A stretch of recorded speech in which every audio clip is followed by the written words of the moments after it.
Hi, McCarrons. Welcome back to another episode of Batchall Briefings. My name is Delaney. I am your hostess. And today I'm going to do an unboxing of McCarrons Armored Cavalry Assault Lance.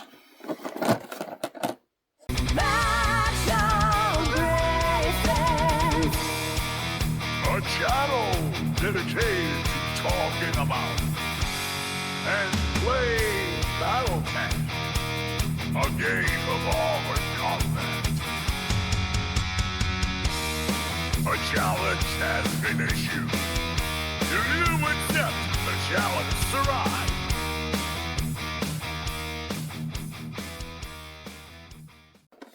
Welcome back to another episode of Batchall Briefings. I'm your hostess, Delaney, and we're going to be doing an unboxing of McCarrons Armed Cavalry Assault Lance. Now, these are a Barnes & Noble exclusive, so you can only get them on Barnes & Noble. So I have 2 boxes of these. I typically will buy 2 when I get stuff. That way I can put them in multiple units and not have to leave somebody out. So, see if I can read this here. One of the largest and most successful mercenary companies of the late 3rd and 4th Succession War eras is the Big Mac, not McDonald's. Check the Inner Sphere in 3060 when they were merged with House Leo's military now as a new Iridons. This, I don't have my glasses on, so it's hard to read. This command once more seeks the mercenary life. Unleash the McCarrons Armed Combat Cavalry Assault Units. Included are the Tianzong, a posed Black Knight, and new variants of the Awesome and a jumping Star Slayer. No assembly required. Well, not totally true. Along with 4 Mech Warrior physical cards and 4 Alpha Strike cards. So there's 4 mechs in here. So let's get the unboxing now. You can see I have not opened either one of my boxes. They're still sealed. So let's get the unboxing here. Slice it open. There's the back side. I'll show it to you real quick. The top, sides, visual of the bottom, and the front. Once again, a Barnes & Noble exclusive.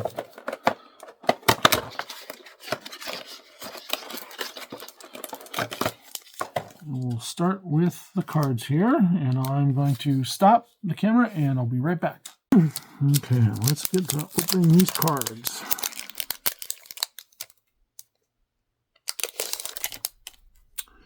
Okay, first we'll start with the Tianzong, which has the TNZ N3.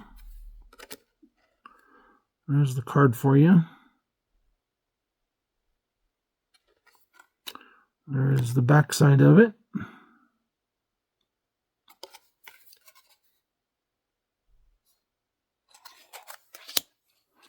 Here he is, yet another Black Knight. I think this is like the 4th Black Knight, and that includes the one you have to assemble, which is the single one that you can put the sword or the weapon on. I actually have a couple of those. The Awesome. Pretty awesome, if you ask me.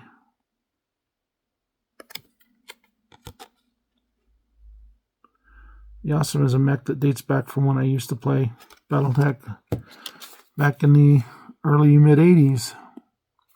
And then we have a Star Slayer.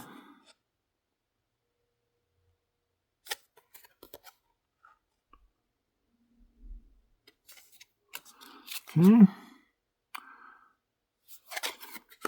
Pilot cards.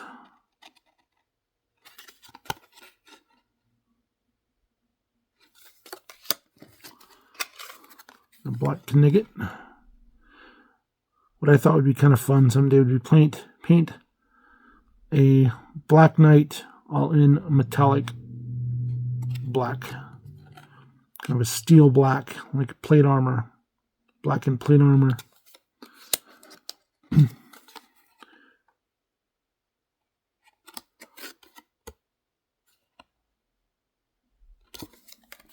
For the Awesome and the Star Slayer. There's the Star Slayer card. Okay.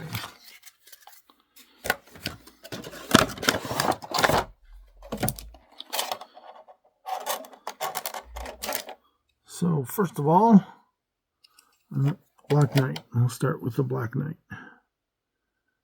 There's a close-up of it, and you can see got his arms extended instead of kind of, I think, down on the other one. There's from a top view. If you want to see a bottom, nothing there.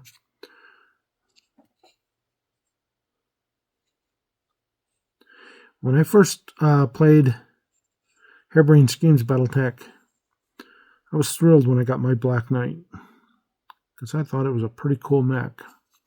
I had never played a Black Knight or seen a Black Knight up until really that game, because they didn't have them back, like I said, in the early 80s when I played, and then I don't remember seeing them in WizKids Mechie Clicks. There's another, there's the Awesome.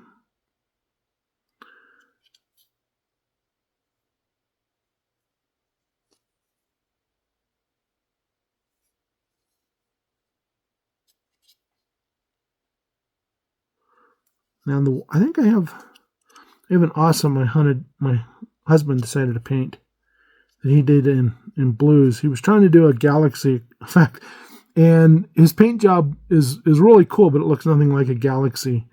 It's more of a, I would compare it more to like a Sea Fox's or a Diamond Shark paint job with all the blues and whites and grays and everything in it. It's a pretty cool camouflage job. He painted 2 mechs, and then he quit. And I wish he would paint more of them up. Okay. Star Slayer. Another mech that I am totally unfamiliar with. It's almost got that Blood Asp appearance with the 2 guns on top, except for this isn't a chicken walker. There's the top side of it. Yeah, you can see that in there pretty good. Pretty cool looking mech. I don't play Lao. I always play either. If I play Intersphere, it's usually Mercs or Kurita. I might play Davian. I don't have any Davian forces pinned up. Or I might play. I'd probably play Wolf Dragoons with the Black Widows, or maybe the Grey Death Legion.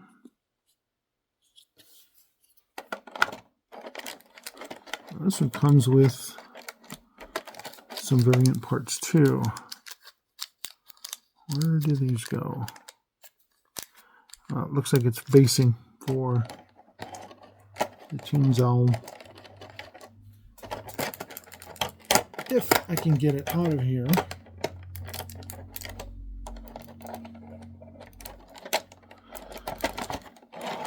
Okay, so basing, jumps, and then of course the Tianzhao itself.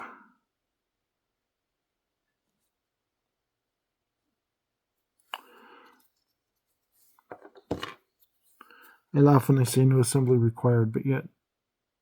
So this has got a square peg in it. So this goes in there very specifically. Yeah. And then on the back side, of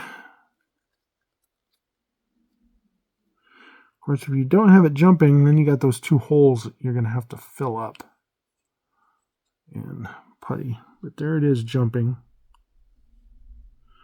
I'll show you the non-jumping version here in just a moment.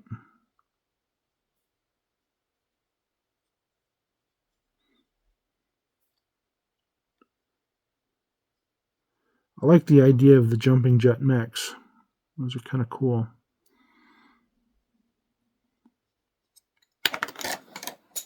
And then there goes the base.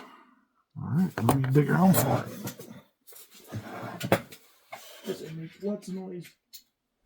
That's my chair screeching on concrete.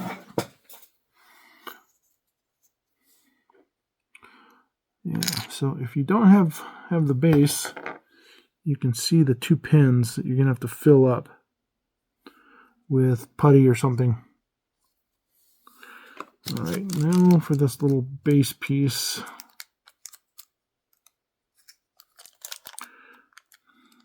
Little zippy bag.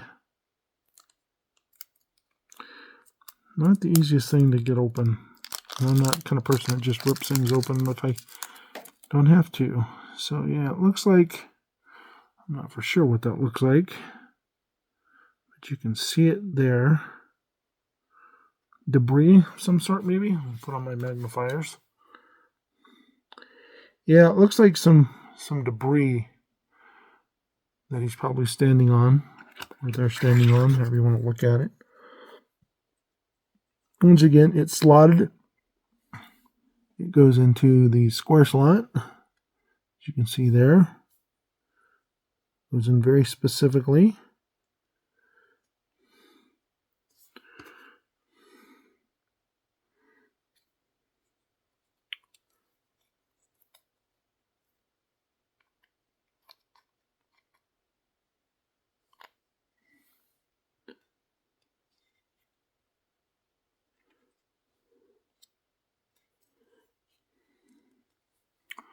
All right, there it is on the base.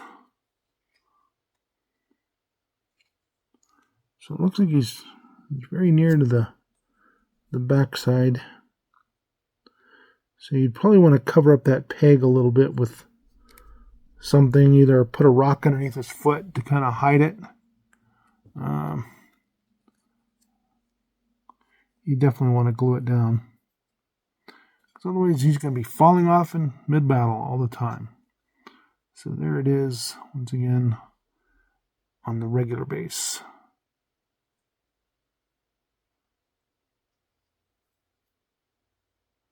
You can see how that kind of sticks up there. And that's pushed down in. Definitely kind of a pain. You can see how easily that falls off. So you definitely want to glue it in. But there it is without the jump jets. So I'd probably do one of these with and without the jump jet, just so I had a kind of a variant.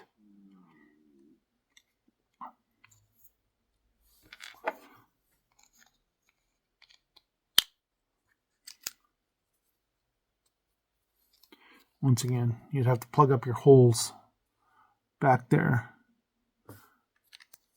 Gaping holes in the back. It's like somebody hit him with a autocannon 20 in the back. I don't say those really fit in absolutely the best. Push them up in there pretty tight.